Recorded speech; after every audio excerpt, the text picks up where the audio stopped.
ready? Cool. All right. Defense, would you like to tell your first witness?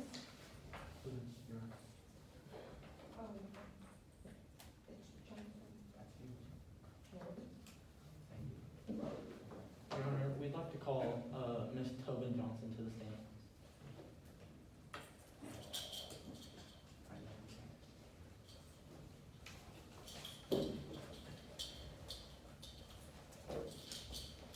Give me 1 second, please.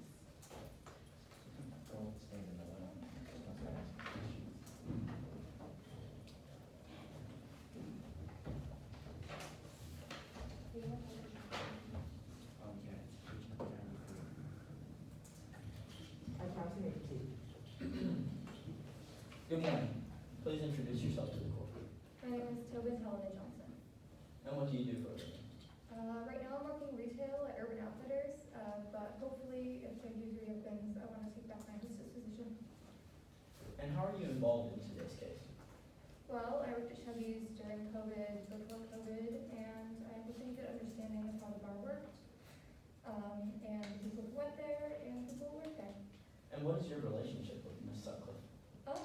Well, obviously she's my boss, but I would say that we're pretty good friends as well.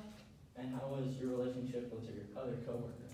Well, I'm pretty fond of all of them. Obviously, I'm not going to be super close with everyone, but overall, pretty positive. Are there any coworkers who were more abrasive? Well, not to name names, but Skylar DeYoung was always a little bit intimidated. Nothing crazy though. And what was Ms. DeYoung's relationship with Dakota like? Well, you could always, at least from my perspective, tell that they weren't huge fans of each other, but they never fought outright. Did Ms. Sutcliffe show any ways that they cared for Chubby? Oh, for sure. Especially with cleaning. Before Miss Sutcliffe took over, like, we cleaned the bar maybe once a week. Now we clean it often, which we did. And Miss Sutcliffe just really cares about the people who work at the bar too. Were you still on staff after COVID hit? I was, yes, I was one of the two employees kept on. And how often did Maddox Vaughn go into the bar? Maddox Vaughn was there quite often, probably every day. Did she ever stay at the bar after hours? Yes, Miss Sutcliffe would let her stay after since she was so regular and they were pretty good friends. And how was her relationship with Ms. Sutcliffe? I would say they're pretty close. I think they really bonded, they share the same values. And how was Maddox's relationship with Skylar? Objection, speculation. Maybe Rosa. This witness cannot attest to the relationship between Maddox and Skylar. The other attorney is asking what the relationship was like, not what it seemed like to this witness, so they're using it as the truth. May I rephrase my question? You are free. That's the same. Do you know how Ms. Vaughn and Ms. DeYoung's relationship was? Well, like I said, from my perspective, they seem to be in conflict with each other. Again, never fought outright though. Do you think Maddox could have told Skylar about Chuggy's financial problems? Objection, speculation. Maybe Rosa. I don't think that this witness can attest to what Maddox would have possibly told Skylar, especially since she has no real personal knowledge of their relationship. Is your grounds personal knowledge for the objection? No, speculation. Do you want to change your grounds of personal knowledge for the objection? Well, she has all the personal knowledge because she was a coworker of Ms. DeYoung and Maddox was a regular of the bar and went there every night, so she had been around them a lot. Response. I still don't think that this witness can attest to whether Maddox and Skylar, or Maddox would have told Skylar something since she is neither of these people. Final response? No, it's fine. Okay, this is the objection.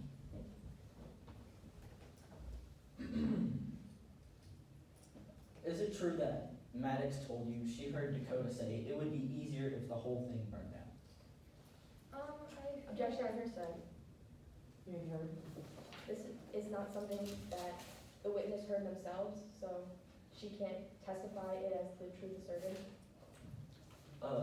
Maddox told her about what Dakota said. So this is, Did did Dakota tell this witness specifically?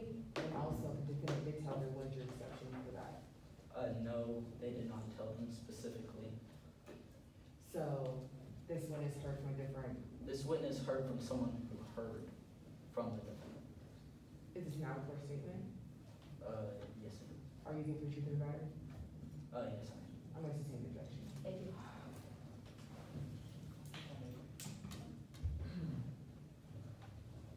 Were you ever called in for questioning by the police? Not personally, no. Do you know any employees or regulars who were called in for questioning? Not to my knowledge. So as far as you know, no one but Dakota has been required to give an alibi for this investigation. In my knowledge, yes. Did anyone test your clothing? Not mine, no. And to your knowledge, did anyone test any employees or regulars' clothing of Chucky? Not to my knowledge, yeah. So the state didn't do any investigation on anything besides Ms. Sutcliffe. Objection, speculation. Can I be heard? You may be heard. The question was that this witness is going to tell what the state did. He didn't ask what this witness knows about the state's investigation, he asked what the state did. You may be heard. May I rephrase the question? Yeah, you may be heard. The same. So to your knowledge, you don't know if the state did any investigating on anybody but Ms. Sutcliffe? Yes, to my knowledge. No further questions. Give me 1 second. State your witness. May I approach the witness? Your witness. Thank you, Your Honor. Hi, Ms. Johnson. So, you were an employee at Chucky's, correct? Yes, it was. You worked there from 2017 to Burn Down? Yes, that's correct. And Ms. Sutcliffe and you had a good relationship? I would say so, yes. And there were renovations going on at Chucky's? Yes, You and Ms. Maddox Vaughn spent a whole night repainting the basement? we did. You had put the cans of paint thinner under the electrical box? Yes. And the defendant told you it was a complete no-no, right? Yeah, she was horrified that we did that. She told you that the place could go up with just one spark, right? Yeah, that's correct. And delays postponed the bar's reopening, right? So could you repeat that? The delays postponed the bar's reopening, Yes, that's correct. and the defendant seemed upset over this. I mean, for my personal view, yes. So, I'm gonna reference a day later. So, you heard a phone call, correct? Yes. Ms. Sutcliffe said that, how am I supposed to pay all these loans without that New Year's money, right? That's correct. So, you would say that from this, there were possibly some financial issues at the bar? Yes. So, COVID affected the bar, right? Like all businesses, yeah. So, once the bar closed, you kept your job, right? I did. I, again, was one of the 2 people kept on. I'm going to direct you to a day in late April. So, on this day, you went back to the bar after making your deliveries one night, Yes, that's correct. and you walked towards Ms. Sutcliffe's office, I did. and you heard Ms. Sutcliffe say something about missing loan payments. Yes, that's correct. Later, she asked you to look at the loan agreement Yes. to see if she would be able to get an extension on her loan payments. Yeah. At this point, you saw the 5-point mutual insurance policy, right? I did, yes. You asked what it was, I did. and Ms. Sutcliffe said to you that that's my backup plan. Yeah. She told you that the insurance payout would be $1.5 million. That's correct. On July 31st, you noticed a large delivery from Harlow's, right? I did. At this point, you found gallons of paint thinner, Yeah, and this was the night before the fire. this was, yes. So later, you saw the defendant move the boxes, right? Yes, I did. You saw her move them right under the electrical box, Yeah, even though she had previously told you that that's a big no-no, right? Yep. So, if I were to show you a copy of Exhibit 7B, would you recognize it? I would, yes. Let the record reflect.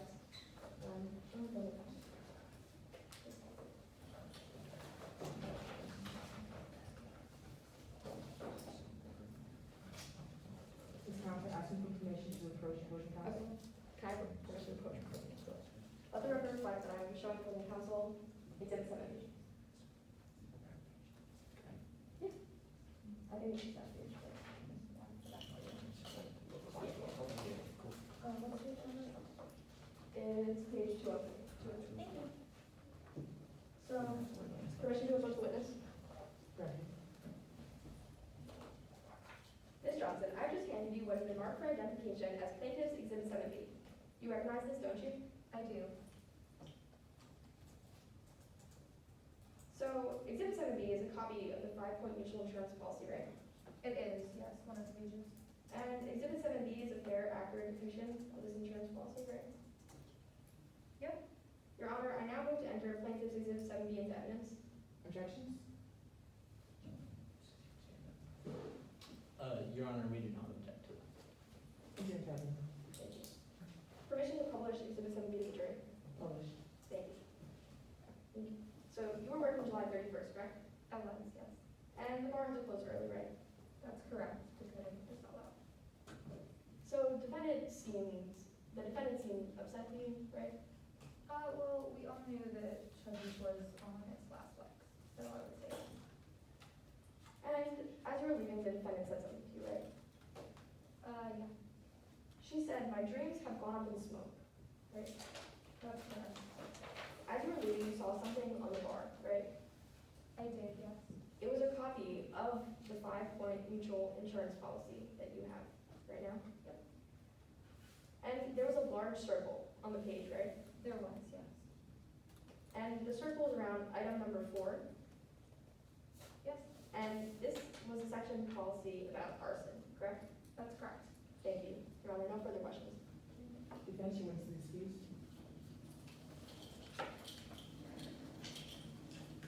1 second, defense.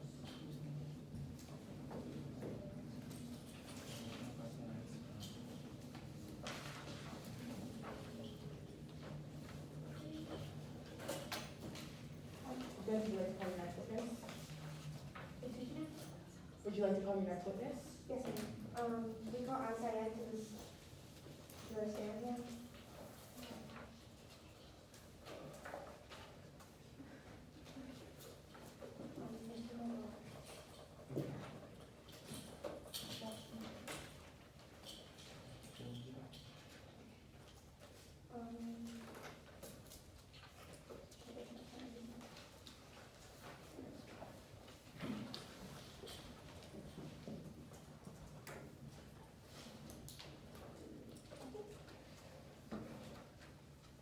Will you proceed whenever you're ready? Thank you, Your Honor. Can you please state your name for the jury? My name is Iris Syed. Your occupation? I am a principal forensic investigator for Syed Investigations International. And what are your qualifications? I went to University of Michigan, where I got my bachelor's degree in chemical science, and then I went on to go to Oklahoma State University, where I got my master's degree in science, specifically in arson, explosives, firearms, and tool market investigations. And how are you involved in today's case? Today, I was hired by the defense to look into Dakota Sutcliffe's investigation. And what materials did you use in order to do that? I looked at Detective Weber's report, as well as the photos he took, and I also looked at the Chinese bar diagram that Detective Weber had, and then I looked at the affidavits of Maddox Vaughn, Tobin Johnson, and Alex Silva. And what method did you use in order to do this test? My method for this investigation was to first look at Detective Weber's report, where I got all of the issues with his investigation. I then went to the scene and I looked at that just to see what I could find there, and then I wrote a report to see all the facts put on place for me, and then I wrote a conclusion based on those facts. And what do you believe was wrong with, the first thing that went wrong with Weber's investigation? I think the first thing that went wrong with Weber's investigation is when he did not check every single area inside Chuggy's bar, as well as when he did not interview the witnesses. Alrighty. And how do you feel about Dr. Weber's conclusion? I think Detective Weber's conclusion was lacking from evidence and was lacking basis.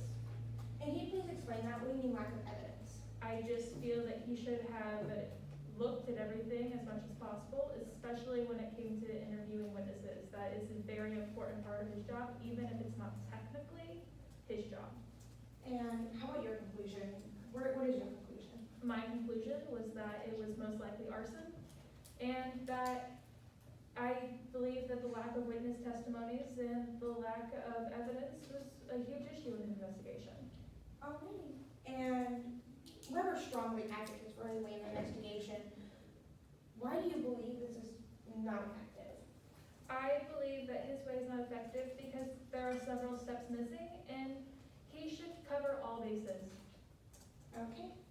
And do you remember exactly what was tested on Weber's end?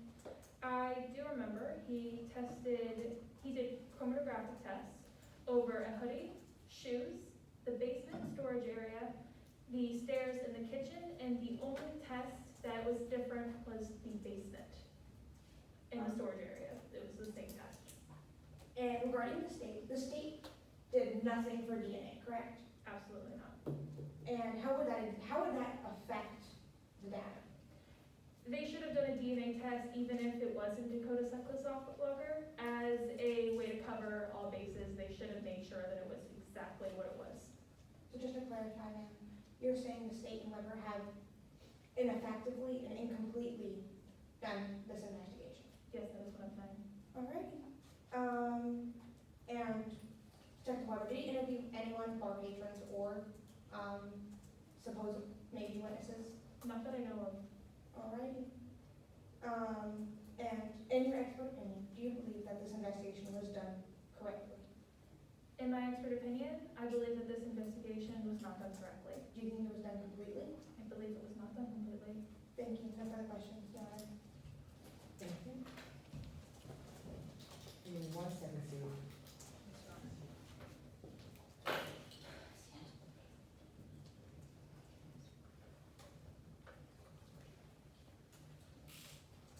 And Madam State, may proceed. Thank you, Your Honor. Good morning, investigator. My name is Cole Newsom. I'm going to ask you a couple of questions today. Is that okay? Absolutely. So you were contacted by the defense in fall of 2020 to review Detective Weber's report, correct? Yes, it was. But that wasn't the first time that you had formed an opinion on this case, was it? It was not. I formed an opinion in an article, yes. Yes, you wrote an article in the August 2020 issue of the Midlands Advocate, correct? Correct. Would you recognize it if you saw it? Yes. Your Honor, may I approach opposing counsel with the exhibit? You may.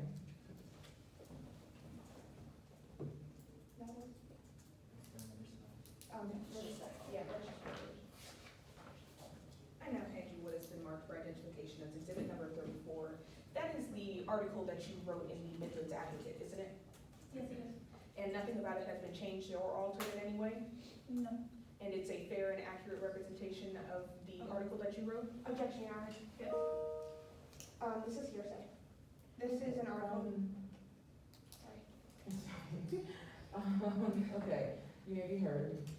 This is an article. It's an out-of-state article being used for the truth of the matter. Your Honor, may I respond? Respond. So we're actually offering it not to prove that it is true, or not for the truth of the matter, but rather to show the witnesses, or the witnesses' knowledge at the time of that the article was written. So not necessarily that it's true, and honestly, we are about to prove that a lot of it was not true. Response? Then it's biased because you're still using it to try to prove something, and that's the problem. It's not being used for proof. I'm going to sustain the objection on the ground of hearsay. Thank you, Your Honor. So, do you claim, so when you first came to the conclusion about Chuggy's, you claimed that it was a tragic accident, correct? Yes, but scientists change their opinion all the time. But your first conclusion was that it was nothing more than a tragic accident. It was my first conclusion, but as I said before, scientists change their opinion all the time. So 3 months later, you began investigating the incident at Chuggy's Bar, correct? Yes. And 3 months later, you'd still agree with that conclusion? 3 months later, I was given more information, and I will stay with what I said before, and that was that it is most likely arson. And I still believe that it could be arson, or it could be an accident, but I still believe that it's most likely arson. Okay, let's talk about the investigation that you conducted. So you didn't step foot onto the crime scene until 3 months after the crime occurred, correct? Correct. And Detective Weber, however, was on the scene directly after the fire was put out. Correct. And yet, you claim that there's a lot that Detective Weber's evidence cannot tell us. That is correct. And this is because you believe that more evidence is needed to reach a conclusion about the fire at Chuggy's, correct? Correct. However, your first conclusion was based on little to no evidence. My first conclusion was based off of the evidence that I heard, and I am a scientist and will change my opinion, and I did change my opinion. I'm sorry, that wasn't the question. Your first conclusion was based off of little to no evidence. Yes. Thank you. So, if you actually said that requiring more evidence than what was found in Detective Weber's case is a minority opinion in the scientific community. Minority opinions can turn into majority opinions every time, all the time. I'm sorry, I need a yes or no answer. Yes, my opinion is in the minority. Thank you. And speaking of conflicting opinions, you said that the definition of flashover is actually not universally agreed upon in the scientific community, correct? Correct. However, Objection, relevance? Repeat your question? yes, I said that you said that, or I asked the witness if she said that flashover, the definition of flashover was not universally agreed upon in the scientific community. Okay, response? We are talking about flashover at this point. Oh, sorry, can I change my objection then? You can change your grounds. Lack of foundation. They weren't talking about the fire. In fact, she was just asking her about expert opinion and then moves over to flashover. There's no switch over there, and they didn't even start talking about the fire or flashover. So there's a lack of foundation to start talking about flashover. We're talking about the investigation that she concluded in which flashover was talked about. She talked about flashover many times in her investigation, and I believe that it is pertinent that we talk about her conclusions in relation to her credibility. Response before I make my decision? No response, ma'am. May the question be described from the record? Yeah, I'm gonna overrule the objection. I did not. So I'm gonna repeat my question. I'm sorry, let me repeat the question. You criticized Detective Weber for not considering the effects of flashover in her investigation, correct? Correct. Even though the definition of flashover is not universally agreed upon, correct? Correct. You also admit that flashover does not necessarily change or alter the facts that are identified in Detective Weber's investigation. I did say that, but it can also change the origin of the fire. It can change the concluded origin of the fire. Objection, relevance? Your Honor, may I be heard? You may be heard in objection. Why are we talking about, like, Dr. Weber's observation of flashover if we're questioning Ms. Syed on her conclusion of flashover? Your Honor, may I be heard?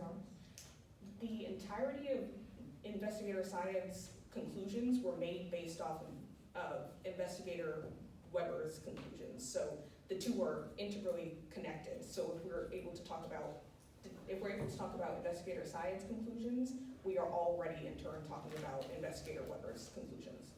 Response? You may confirm. Wait.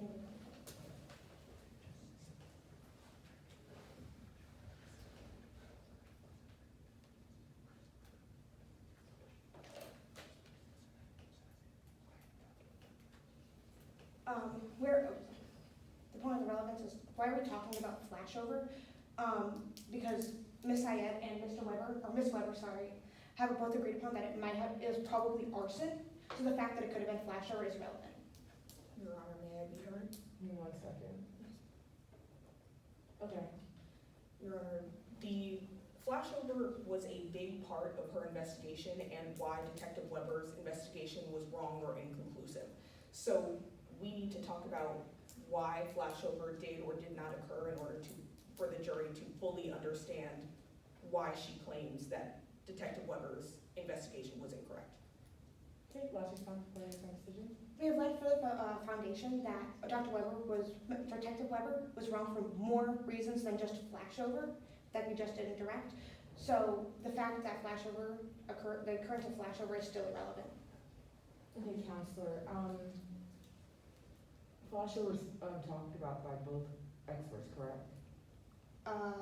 Briefly, yes. And as part of both investigations, they both like discussed flashover investigations? Yes. Okay, I'm gonna overrule the objection. Good Good argument though. Thank you, Your Honor. So I'll re-ask your question. You admit that flashover does not necessarily change or alter the facts identified by Detective Weber. Flashover changes the facts sometimes, especially when it comes to the origin of the fire. Thank you, but that wasn't the question that I asked. You admit that flashover does not necessarily change or alter the facts identified by Detective Weber. Yes, Thank you. You even said that you had no reason to believe that Detective Weber was biased in any way. I don't believe he was biased. I just believe that he didn't look at all the evidence. Right. So you criticized Detective Weber for not interviewing any witnesses in her investigation.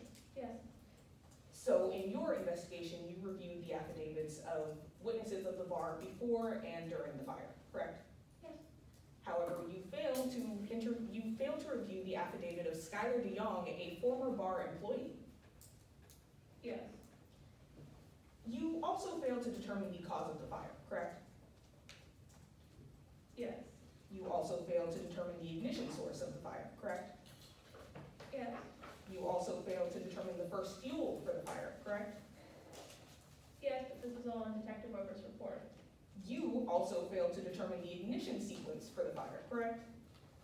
Correct, You also failed to conduct any tests to confirm or deny any specific hypothesis. Isn't that correct? correct, but the chromatographic tests were already in there, and that's what I was looking at, and I was looking at But- the issues in the investigation. But you didn't conduct any tests, correct? Correct, And your conclusion on the fire was that it was unclear whether or not it was arson.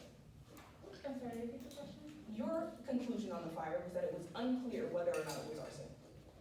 I said it was most likely arson, that was my conclusion. But your first conclusion was that it was certainly nothing more than a tragic accident. Yes, but scientists change their opinion all the time. But that was your first opinion, correct? It was my first opinion. Objection? Relevance? Why is her first opinion coming into question if she's changed her opinion in her official report? Your Honor, may I be heard? You may respond. Yes, Your Honor, we are using this to attack her credibility and the fact that her first initial conclusion was based off of no evidence and she was willing to make a conclusion about that. We have already established that that wasn't her last conclusion, but I do think it's still relevant that she was willing to publish an article highlighting her initial conclusion that was based on no evidence. Counselor, wasn't the article, denied into evidence? Yes, Okay, I'm going to sustain objection on already decision yet on Thursday about the article. thank you, Your Honor. We have no further questions for this witness, Your Honor. Defense, your witness is excused.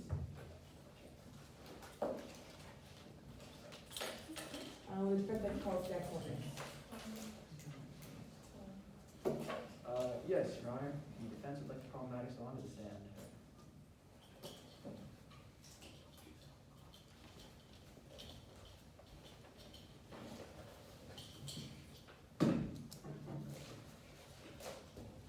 Can you proceed when you're ready? Thank you, Your Honor. Could you please state your name for the court today? My name is Maddox Vaughn. And Ms. Vaughn, where do you currently work? I work security at the Gable Building in County. And what is your involvement in today's case? I was in the Cleveland, catering at Chili's Bar. and I know Dakota really well. Could you speak more as to your relationship with Miss Sutcliffe? Were you close? Well, yeah, I feel that we share the same values, we would do anything for our friends. Could you elaborate on anything? Well, for reasons I would not like to discuss, Dakota testified for me at some point and saved my life. Would you feel you owe Dakota? Absolutely. Alright. How often do you go to Chubby's? Well, I used to go every day. And, did you know any of the other Chubby's employees other than Dakota Sutcliffe? Yes, I was closest with Skylar DeYoung. I even have staff for him. Are you friends with Ms. DeYoung? Yes, we're very close. And, I'm gonna, I apologize. Were you ever at Chubby's after hours? All the time. And what about when COVID-19 hit? Did you attend Chubby's then?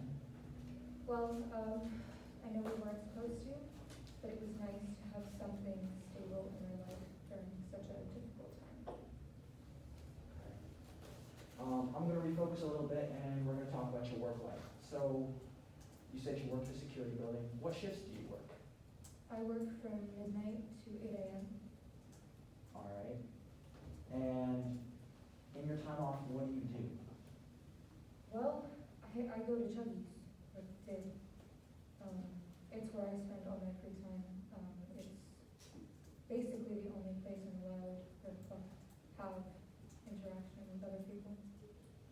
And is your social life tied to Chubby's Bar and your interaction with people there? Yes, like I said, it's where all of my friends are. It's my life. Alright, I'm gonna refocus to the night of the fire. Where were you, July 31st? At Chubby's.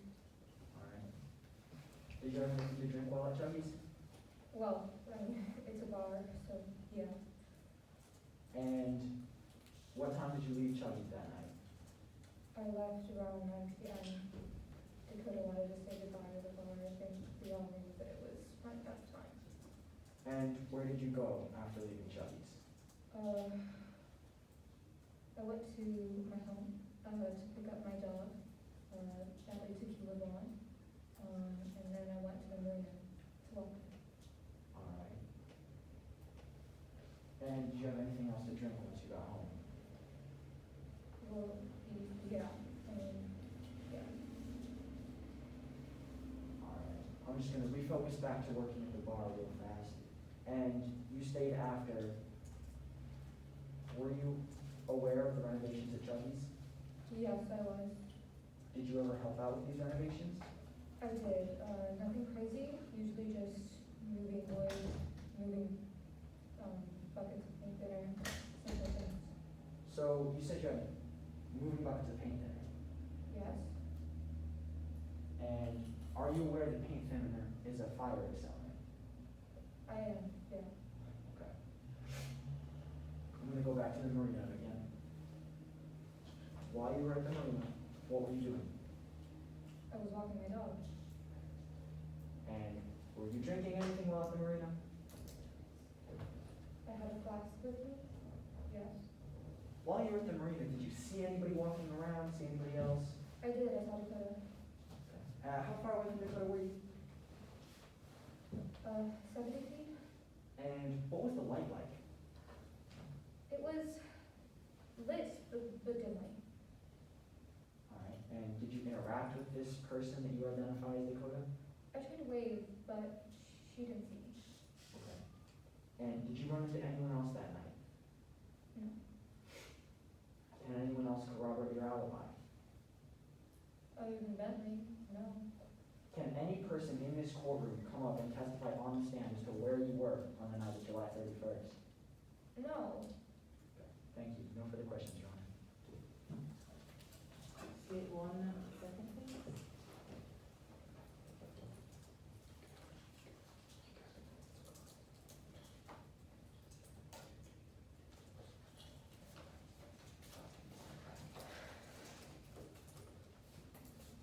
And Madam State, when you're ready, Yes, Your Honor, may I proceed?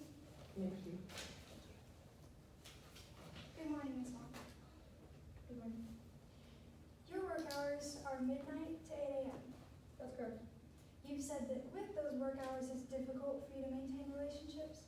Yeah, days, so You spend your non-working hours at Chuggy's Bar. pretty much always, yeah. Now, COVID caused some issues for Chuggy's. Yeah, like every business. Miss Sutcliffe was struggling financially. A lot, yeah. Miss Sutcliffe explicitly told you it would be easier to torch the place, referring to Chuggy's Bar. Yeah, it was a good idea. You've never seen the insurance policy for the bar. No. You have no knowledge of the insurance policy. Not really, I could have been drunk, but You had no knowledge if this fire would result in Miss Sutcliffe receiving compensation. Objection, Your Honor. Asked and answered. We've already established that my witness has no knowledge of the fire insurance policy or the payout. Response? I am asking confirmation as to this specific fire and what these circumstances would mean to Miss Sutcliffe as far as Miss Vaughn is aware. You're saying this specific fire, Counselor, any other fires? Before, I was referring to the entire insurance policy and any fire, and now I'm referring to this specific night and this fire. Response? She's already clarified that she has no knowledge. This is asked and answered. She has no knowledge of the fire insurance policy, regardless of whether it be the fire on the night of July 31st or a fire tomorrow night. I'm going to sustain the objection. Yes, Your Honor.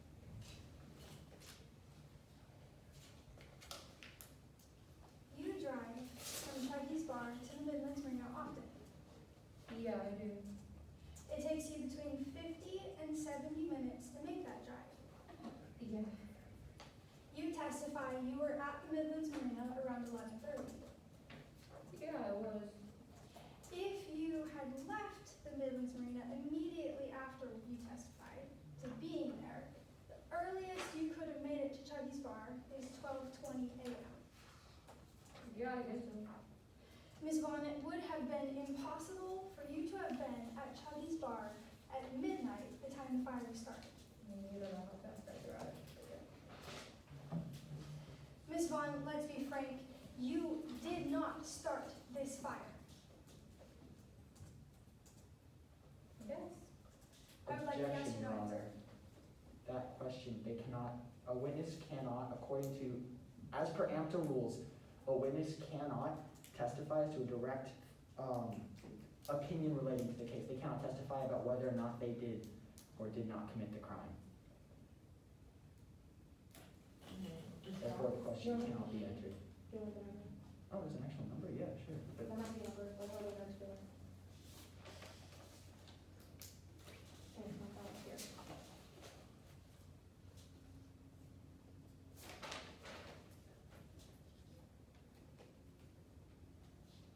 try and find it. Okay. Sorry. Opposing counsel can respond. May I respond, Your Honor? Response? Under Special Rule, Statement 16 clearly states that no witness may plead the fifth in order to not answer an attorney's question. Okay. I'm going to sustain the objection on procedural grounds. I guess, and procedural grounds. Industrial. Move to strike question and response from the witness. Stricken. Thank you. Thank you, Ms. Vaughn. No further questions, Your Honor. The bench is out is excused. And the defense calls final witness. Your Honor, the defense would like to call Dr. Malani Jalani to the stand.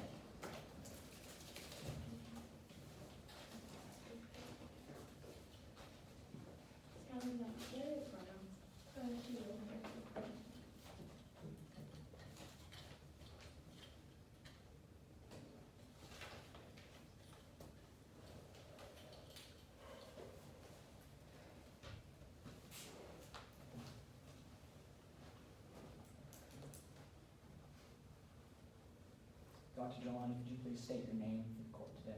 Hello, I'm Dr. Melania Jelani.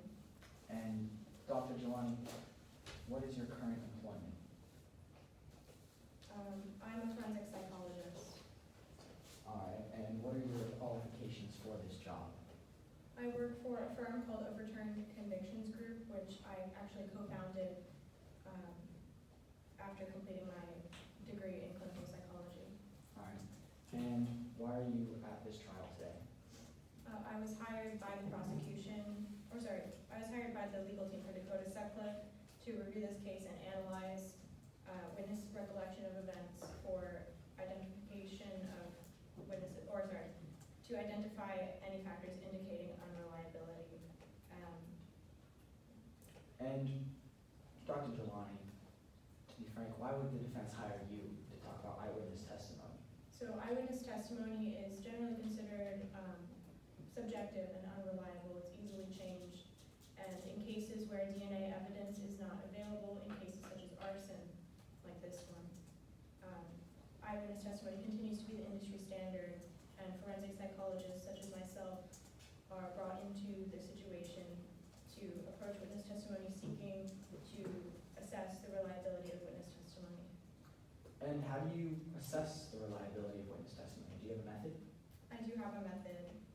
I examine the influence of environmental factors and personal bias, personal bias and factors that may influence the reliability of witnesses through assessments of their testimonies. And did you review any facts for today's case?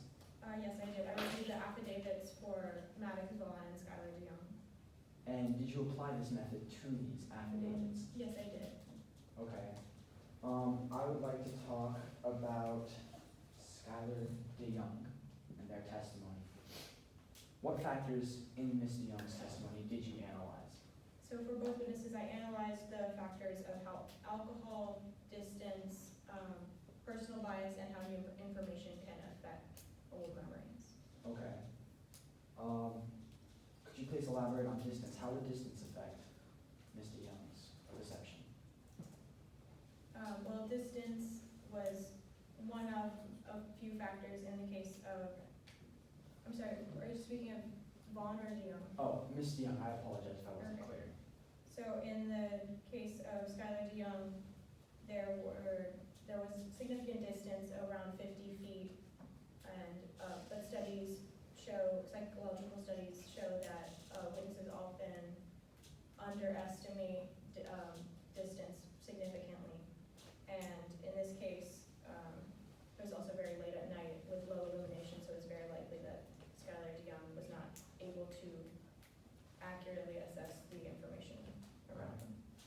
I'm gonna pivot to Maddox Vaughn's testimony. Have you reviewed Maddox Vaughn's testimony today? Yes, I did. And what factors came into play with their testimony to impact their perception of the night?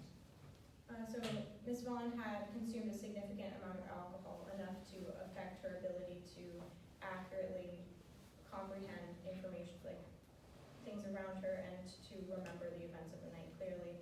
So the alcohol plus the actual great distance that Ms. Vaughn was from the person she identified as Dakota Sutcliffe leads me to believe that Ms. Vaughn's perception of the memories of the night have been significantly influenced. Okay. Are you aware of the relationship between Ms. Vaughn and the defendant, Dakota? In the testimony, it said they had a somewhat close relationship. Is it possible that this personal bias towards Dakota Sutcliffe could have affected their perception?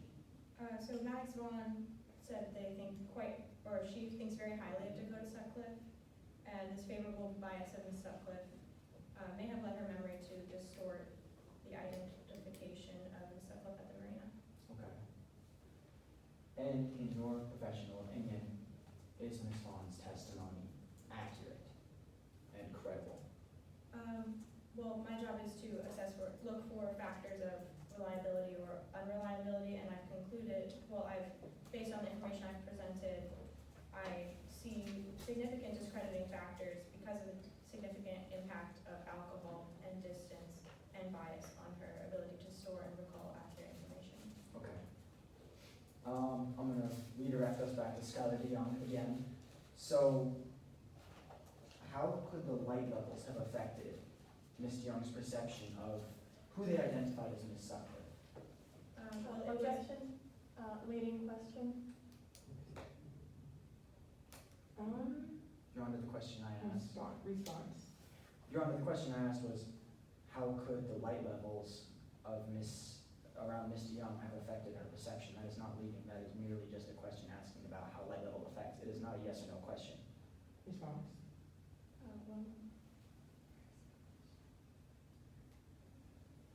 The defense is assuming that light level did in fact affect the witness's credibility without having, heard that from the expert prior. Counsel rephrase the question or make a buffer question before that question? Okay, I can do that, Your Honor. Did light level affect Ms. DeYoung's testimony? Yes, light level did affect Ms. DeYoung's testimony. And how did this light level affect her testimony? Well, it was a combination of that with some other factors, but it was, again, late at night and low illumination, and it's very possible to not have a clear idea of who this person was, especially like depending on the angle of the face or the how far away the person was. And did Ms. DeYoung only see the face of this person that they can identify? I believe it was, they were not able, Dakota Sutcliffe was wearing a hooded sweatshirt. So even if DeYoung was able to identify any part of the face, it was not a clear view. Okay. And could Ms. DeYoung's personal bias towards Ms. Sutcliffe have affected her perception? So DeYoung's testimony indicates that they were familiar, because of both the locations, so the bar and the fire station, they associated these closely with Dakota Sutcliffe. And it's possible that the person wasn't Dakota Sutcliffe and that perhaps they, because of their familiarity with the locations, they said that it was Dakota Sutcliffe rather than anyone else. Okay. In your professional opinion, would you consider Ms. DeYoung's testimony credible or accurate? So after reviewing Ms. DeYoung's testimony, I've realized, or I've assessed that although the length of their observation indicates a level of credibility, DeYoung's assumptions due to the location and lack of immediate action discredit them significantly. Okay. And earlier you talked about memory and coding.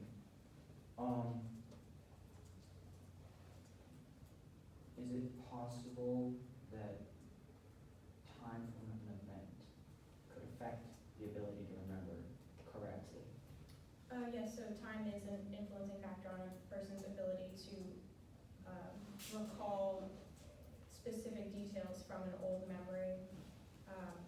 Also, like old memories may be hazy, and when a person learns new information, such as like DeYoung reading an article about the fire, it could impact their old memory and like change or corrupt the accuracy.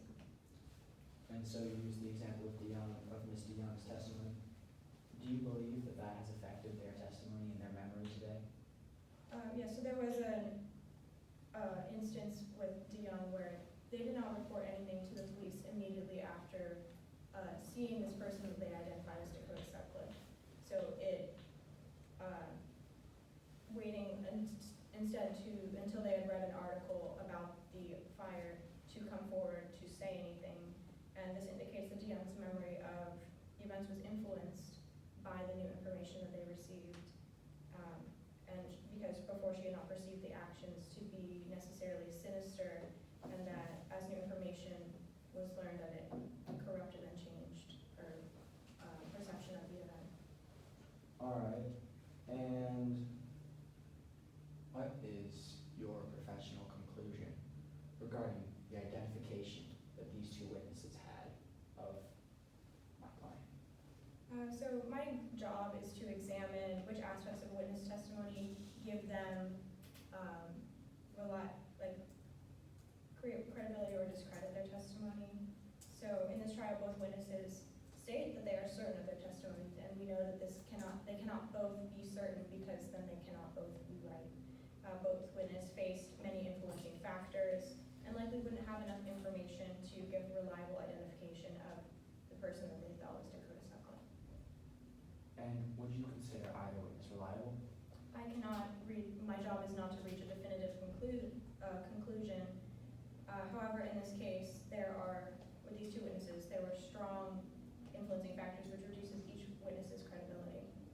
Thank you so much for your time, Dr. Jelani. No further questions, Your Honor. Thank you. Give me 1 second, Sue.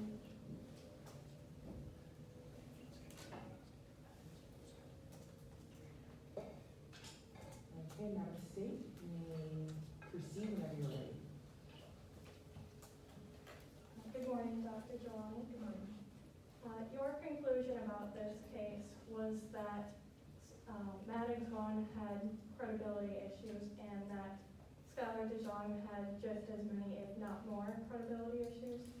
My job is not to reach overarching conclusions, but my job is to look for factors of reliability and discredibility, and just identify different parts of each witness's testimony. But you found that Skylar DeJong, or Maddox Vaughn had credibility issues Yes, I did. and that Skylar DeJong had just as many, if not more. I don't have a list of all the specific numbers of how many each person had, but with each witness, there were significant credibility issues. Your research into this case involved searching witness affidavits for what you call noise. So yeah, that's a term within my field. It's the kind of information that may affect someone's, like something in the background, so like loud noises or low illumination or other things affecting the ability to perceive with the senses. This noise that you search for includes distance from the person in question. Yes, it does. It includes intoxication. Yes, it does. And it includes length of attention. Yes, it does. Skylar DeJong was 20 feet closer to Dakota Sutcliffe than Maddox Vaughn to their identified Dakota Sutcliffe. Well, again, witness testimony, or in general, people can severely underestimate how far away from someone that they were. In Maddox Vaughn's testimony, she said that she was roughly 70 feet. DeYoung said they were around 50 feet, but these are just subjective estimations by these people, and that depends on someone's ability to assess distance, and it's subjective. Okay. That's good. Skylar DeJong was more sober than Maddox Vaughn was. In the testimony, there was no mention of DeYoung consuming alcohol, not as far as I know. So it could be inferred that Skylar DeJong was more sober than Maddox Vaughn. I cannot say for certain that that was tested, but I know that Maddox Vaughn had consumed several drinks of alcohol. And Skylar DeJong followed Dakota Sutcliffe for 12 minutes. It was a minimum of 10 and a maximum of 15, somewhere in there. Again, people's estimation of things such as distance and time are different on the person, so it was somewhere in between that range. With this in mind, one could come to the conclusion that Skylar DeJong is a more credible witness than Maddox Vaughn. One would say. Objection, Your Honor. Improper opinion, may I be heard? Maybe heard. My witness, their only job, as they stated multiple times on record, is just point out indicum of reliability. Their job is not to make an opinion on whether or not one witness is more reliable or less reliable than another. They just point out indicators regarding reliability. Therefore, this is not within their opinion. Response? 1 moment to confirm first.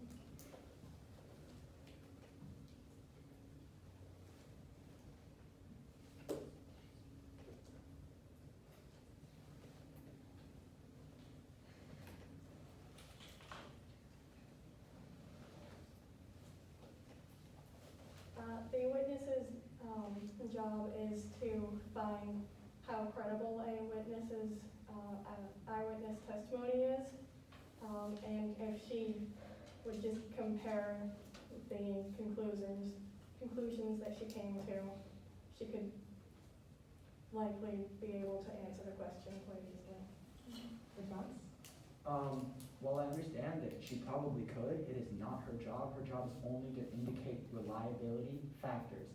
If opposing counsel would like to ask questions regarding those factors and the levels of reliability, they are welcome to. However, they cannot ask my witness to directly compare the two. That is not her job. Defense, your witness is an expert in reliability, correct? Yes. Does she have the expertise in knowing which testimonies or perceptions are more reliable than others?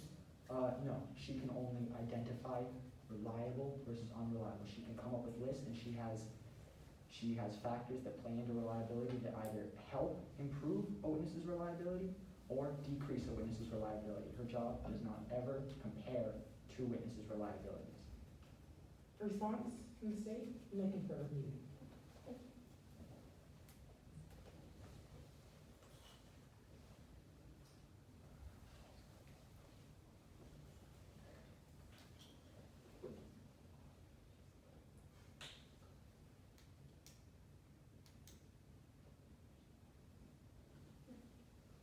Seeing as the witness's job is to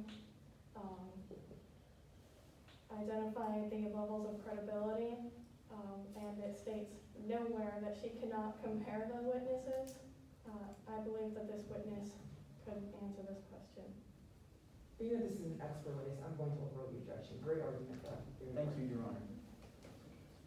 I will state the question for you again. Considering the factors that I asked you about previously, one could come to the conclusion that Skylar DeJong is a more credible witness than Maddox Vaughn. Skylar DeYoung's testimony has more information than Maddox Vaughn's, or my report is more detailed in the case of Skylar DeYoung. My job, however, is not to reach conclusions. I cannot conclude that one is more reliable than the other. I can conclude, or I can testify that Skylar DeYoung has some indicators of reliability, whereas Maddox Vaughn has significantly fewer. Thank you. You said that you were hired by the defense in this case to analyze whether the witnesses in the case had credible recollection of the event. That's true. And your memory research identifies factors that affect what a person remembers seeing. I'm sorry, can you repeat that, please? Your research identifies things that can affect what a person remembers seeing at an event. Yes, my job is to assess influencing factors on a witness's testimony. However, you have no evidence to state whether someone's recollection of a smell could be changed. Objection, Your Honor. Lack of foundation.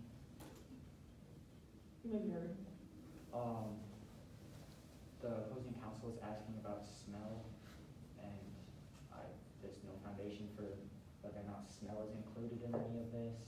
If they could break it up and set a foundational question asking whether or not smell affects, and then asking about the judgment of smell, I would be open to that. However, this has no foundation. Response? My question was to find out if there was any research to smell. This was the foundation that I needed. Response? I stand by what I said. Okay. To repeat your question?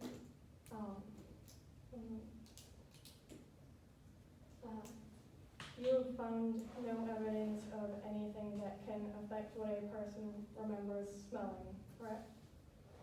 And I mean, or if they were to ask, does smell affect, that's cool, but they asked about my witness's opinion on that, and there's no foundation for smell. Okay, I'm going to sustain objection. If you do still call for question. Thank you, Your Honor. You may proceed. One moment, please.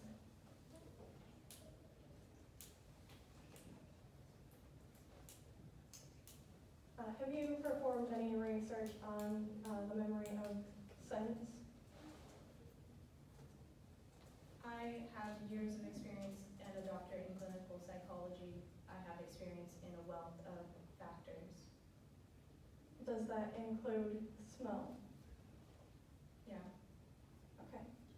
And yet you have found no evidence that can affect what a person remembers smelling? Can you repeat that, please? In your research, you have found no evidence of anything that affects what a person remembers smelling, correct? In this specific case, smell is not an influencing factor or relevant at all. One moment, please.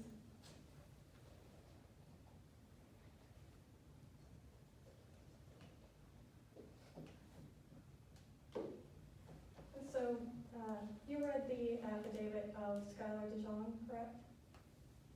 Correct. And in that, Skylar remembers smelling a distinct smell of paint thinner, correct? Correct. So you decided that was irrelevant to your research? Not irrelevant. I believe that I became confused when your questions did not connect to why you might be asking about smell. It kind of came out of nowhere.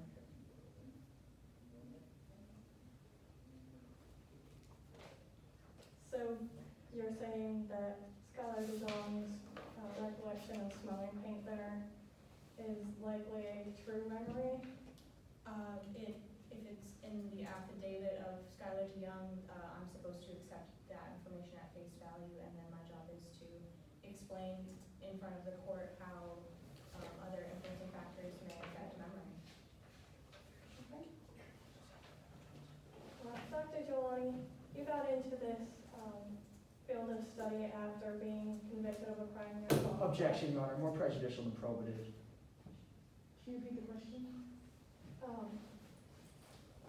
Dr. Giolani, you got into this field after having been convicted of a crime yourself, correct?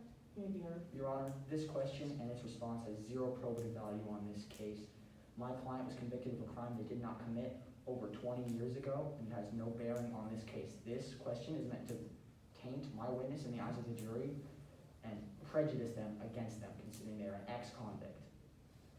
Response? This question is to offer foundation for further questioning that will attack the witness's credibility, or bias, I mean, sorry. Response? This is prejudicial. All they're trying to do is paint my witness as a criminal convict who only wants to free every prisoner. Last response for the decision.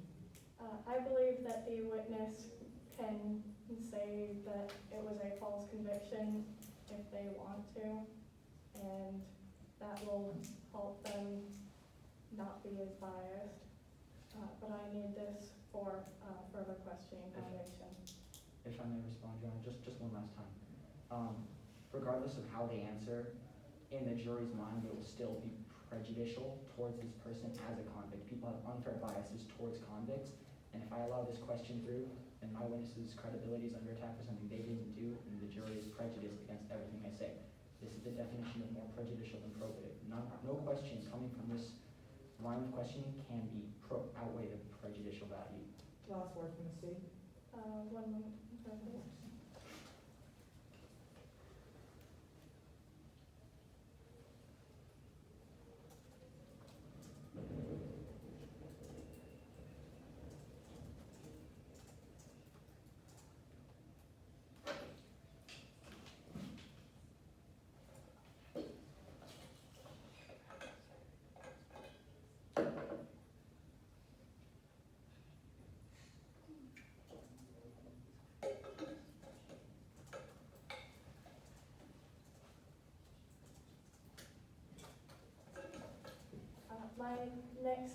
resolution identifies that this was a false conviction, which will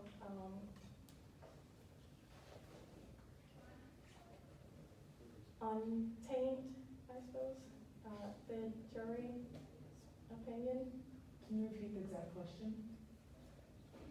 The next question? No, the exact question that you asked. Oh, okay. Dr. Jelani, you got into this field after having been convicted of a crime yourself, correct? Okay, I'm gonna sustain the objection on the grounds of prejudice, but you're more than allowed to ask the next question. Thank you, Your Honor. Dr. Jelani,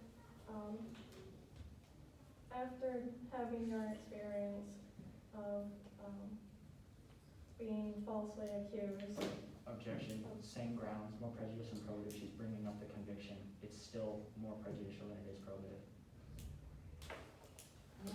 This whole line of questioning, Your Honor, opposing counsel just said that it would untaint the jury's mind. If the jury's mind is tainted towards my witness at all at any point in time, that is prejudicial, and there is no probative value that can undo that. State, Madam State. In my question, I clearly stated that it was a false accusation and did not mention the conviction at all, just an accusation of the crime. Okay, I'm gonna overrule the objection. Thank you, Your Honor. Okay, I will ask the question again. Due to this experience of being falsely accused of a crime, you would sympathize with someone claiming that they are in the same situation that you were in?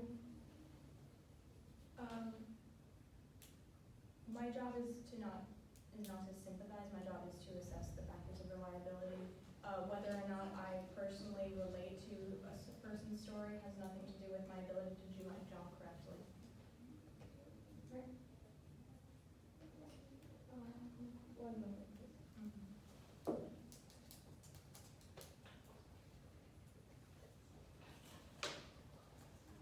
No further question, Your Honor.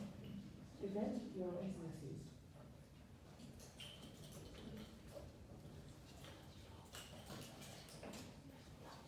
Okay, and you closing parties need 2 minutes to gather your thoughts, for closing statements. Yes, please.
Okay, 1 minute, you guys.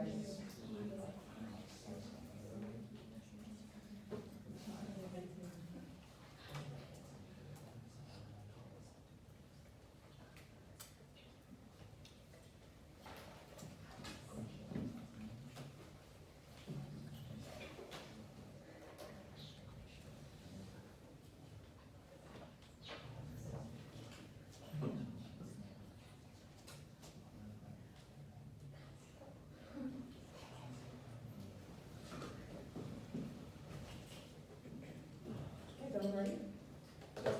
Prosecution is ready to proceed, Your Honor. Okay, Madam State, you're ready for closing argument whenever you're ready.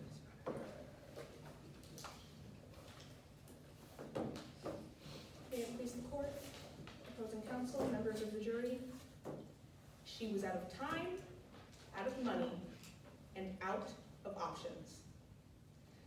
Dakota Sutcliffe had a dream to make Chuggy's Dive Bar into Chuggy's 2.0. She even took out $1 million loan from the bank to do these renovations. She wanted new decorations, a new atmosphere, new rules, a new Chuggy's. And at first, things were going just as she planned. That was until the COVID-19 pandemic forced her into closing down her bar. You heard testimony today that she tried to keep the bar afloat by doing delivery orders and letting the regulars in against the protocols. But she knew it wouldn't keep her out of the woods for long. Until eventually she was 3 months behind on her loan payments and the bank had planned to foreclose her bar the next day. She was out of time, out of money, and out of options. So she did what she thought of as the only choice. The state came here today with a charge of aggravated arson, a very serious crime. And with crimes as serious as these, we are burdened with proving 3 elements beyond a reasonable doubt. The first is that an act of arson was committed. You saw the pictures here today of the damage that was done to the bar. You also heard from 2 witnesses who say that the cause of the fire was most likely arson. This fact is undeniable.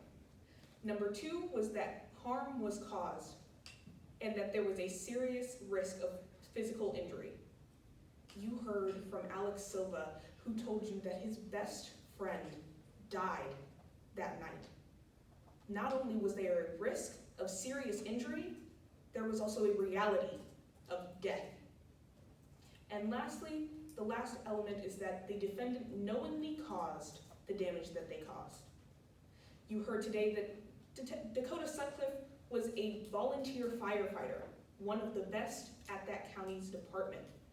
She knew what she was doing could cause serious damage, and she did it anyway, because she thought it was her last resort. Today, you've heard a lot of information, I'm sure, so let me clear that up for you. Today, the prosecution brought you 4 witnesses, so let's go through them. First, you heard from Detective Weber, who told you about the fact that this fire was undeniably arson. You also heard that this jacket was drenched in paint thinner, as well as the defendant's shoes. Next, you heard from Skylar DeYoung, a former bar employee, who told you that Dakota was having money problems. And you also heard that Skylar DeYoung saw and smelled the defendant sneaking out of the back door of Chuggy's on her way to her shift at the fire station.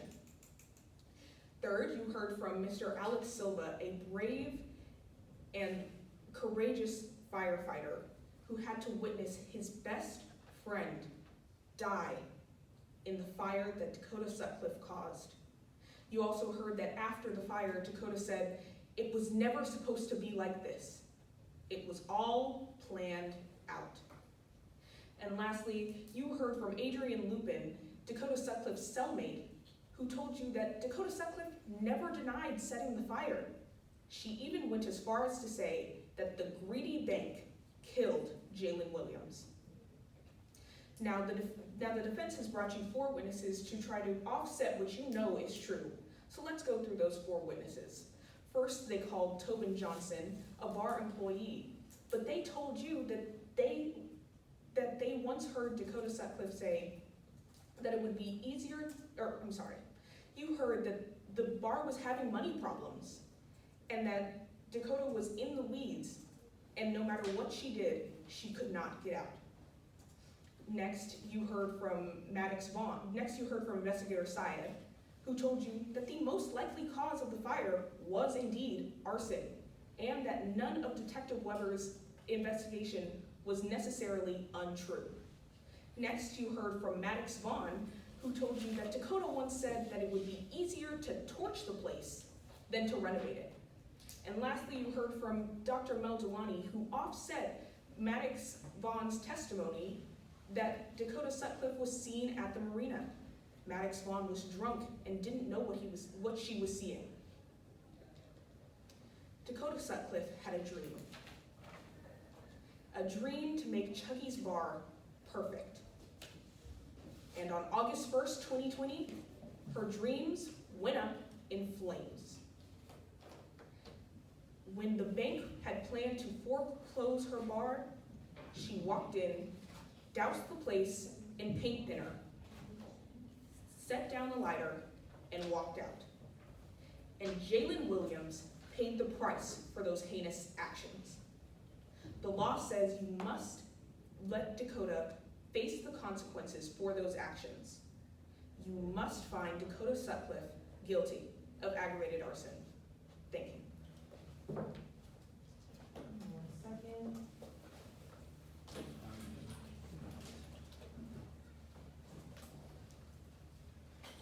Defense break before the statement measurement. Your Honor, opposing counsel, member of the jury. May it please the court. The state came before you today to tell you a story of a desperate firefighter burning down her own bar. That person was Dakota Sutcliffe. Because the state needed a suspect. However, in their frantic search for someone to blame, they neglected a thorough investigation. They overlooked 2 other people right in front of them. These people were Maddox Vaughn and Skylar DeYoung. Both loved Chubby's Bar, so they burnt it down. They knew the dangers the bar faced. They knew the future was uncertain. So, in this twisted act of love, they burnt it down. This will lead to 2 people being claimed by this fire today. If Dakota Sutcliffe is wrongly convicted. The 2 arsonists planned it all out. They planned to meet late at night, long after the bar had shut down.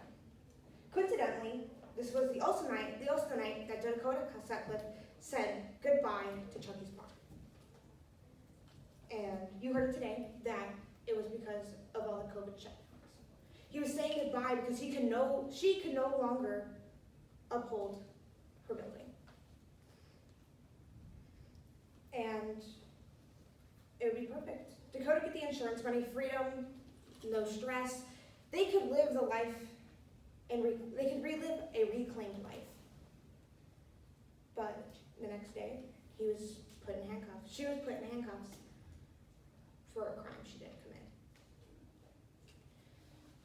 Now, in order of events, while Maddox Vaughn waited at the bar, Skylar DeYoung was busy following Dakota to her locker. That's how Skylar DeYoung knew the back door was unlocked. That's how they knew to put the hoodie in the locker. And of course, Vaughn had been too drunk to say otherwise. So he let Miss DeYoung plan it all out. Now, the state looked to Detective Weber to present you all these other facts. Even though we don't disagree with these facts, we can say one thing. It wasn't thorough enough to prove that it was just Miss Sutcliffe. They came up here and said that they have given you enough proof because of Detective Weber. I would like to say otherwise. They have given enough proof to a baseline. They didn't dig deeper for DNA. They didn't dig deeper to look at anything else except the basic fact because they wanted a suspect. They don't want to look deeper because they just want to get someone convicted.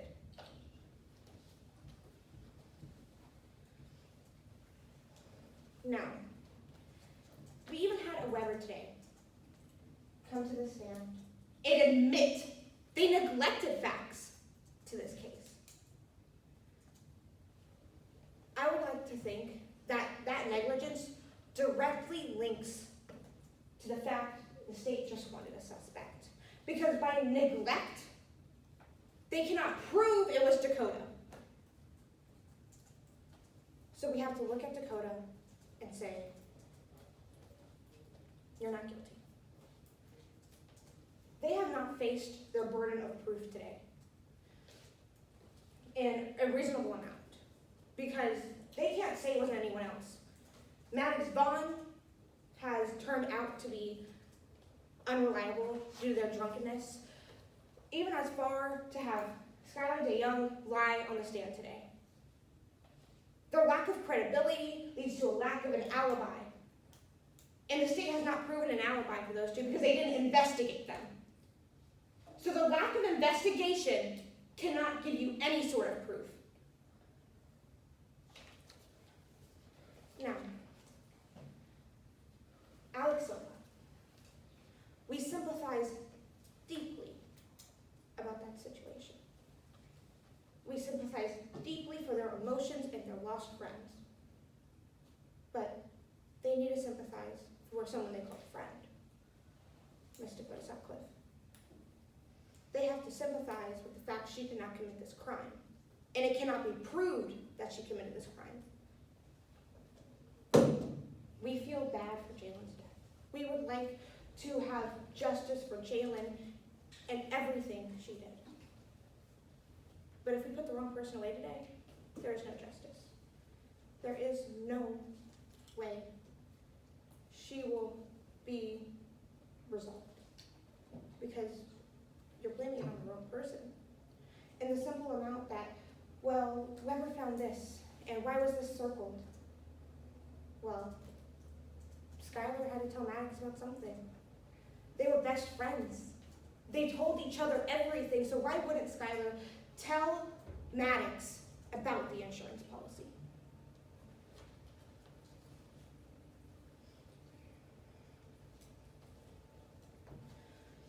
Today, the state must face the burden of proof. Prove to you beyond a reasonable doubt that Dakota Sutcliffe burned down their bar. We are here to ensure that there is nothing but certainty in the minds of the jury. And we assure you the state has not met their burden here today.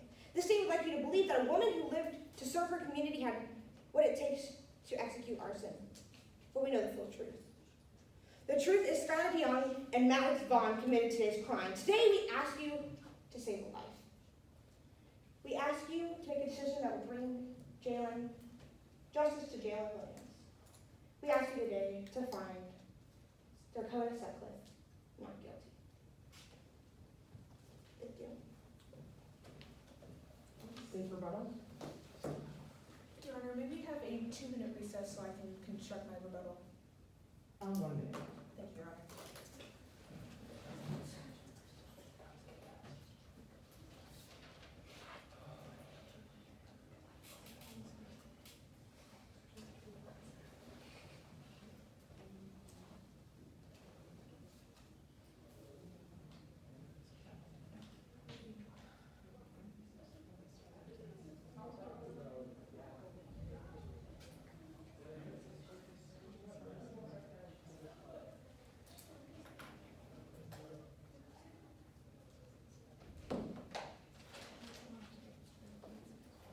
Your Honor, the prosecution is ready to proceed. You heard.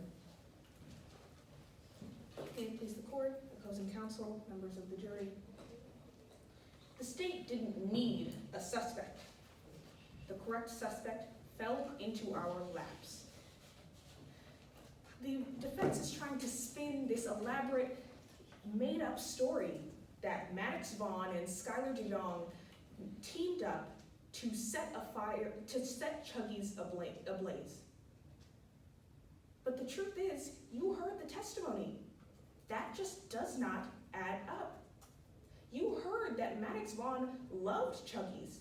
It was their only place of social interaction. So why would they set their beloved bar on fire? And you heard from Skylar DeYoung that she loved Chuggy's when she worked there. And even though she was laid off, she would never do anything to hurt the bar. Not to mention the fact that neither of these witnesses knew anything about the insurance policy. So is the defense's story that they would just burn it down for no reason at all?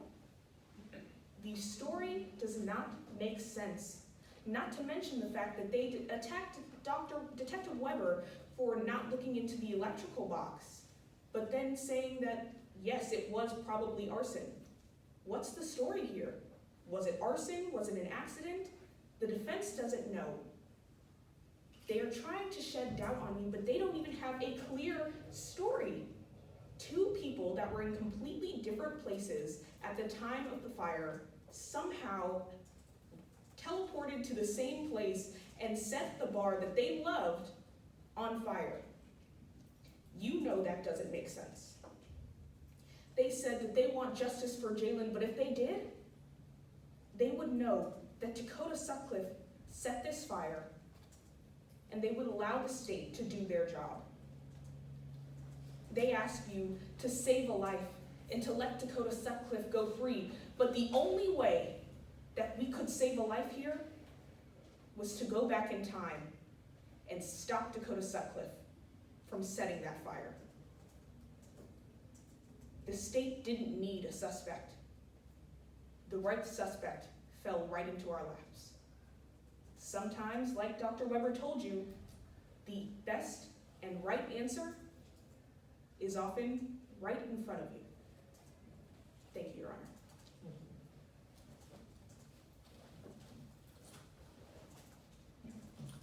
Okay, good job, you guys. Oh, that was really good. First off, for you guys to have done all of that in 9 days, I want you guys to know that that is insane. Absolutely insane. You sat here, you learned your case, you learned the real evidence in 9 days. So before you guys go, I'm gonna give you guys some of my notes and feedback from the training. It's not too much. I'm also gonna send it to your advisors, who will go more in depth with it with you. Okay, for the state opening, who the state opening? Okay, so I would say you have a really good tone in your voice when you're speaking. Nice job talking about the burden of truth. I would like for opening statements for you to use I anticipate you will hear instead of saying you will hear. You never want to promise what the jury will hear because you never know what someone's going to actually testify, you know? Good job not being argumentative and use no notes, so nice. Pauses are powerful, use it. But you did great stance, great cadence, great voice, so good job. Defense opening, who did the defense opening? You, really good steady tone, good movement among the well. Be careful being argumentative in the openings. You use great use of dramatic movement and hand movements, which really got the jury engaged, so great job on that. Use no notes, so great job. Yeah, so that's what I have there. They'll get, good job talking about reasonable doubt as well. You know, it's a good job with that. Director Weber, good stance, really good clear voice, very straightforward and clear questions. I understood everything really well. You knew the procedure really well, so you used let the record reflect and enter an exhibit nicely, so good job. Good job front loading and telling the weakness of your witness from the get-go, so that the defense don't have to get punched. So good luck and good job with that. I have great objection, great argument. I'm not sure what that was for, but I have that here. For the witness, who was Weber. Really good job of looking at the jury as you testified. You knew your qualifications really well, you knew the record really well. You seemed so natural being Weber. I was like, wow, I have Weber here.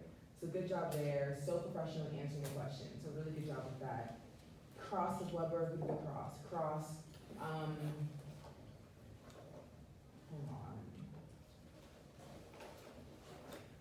on. Good job making it clear that the witness did not check everywhere. You broke down those questions really nicely. It made because it's easy to just do a block question, but you broke it down really nicely. So I was able to just keep along, wow, it looks like you didn't check a lot, so good job with that. You made it seem like there was more there than really in reality, so good job. And good job in getting witnesses to say that they were neglectful. That was hot, good job. Director Skylar DeJong. Cool, good voice, good tone again. You just have a great voice and tone. I see myself keep writing that for you.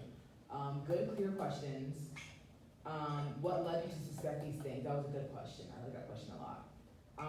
Nice use of demonstratives and great objection argument. Who was DeJong? Great job getting into character. Looks like you had a lot of fun with that character. Every great witness is a bartender. Was a bartender. Great quote. I like that. I giggled.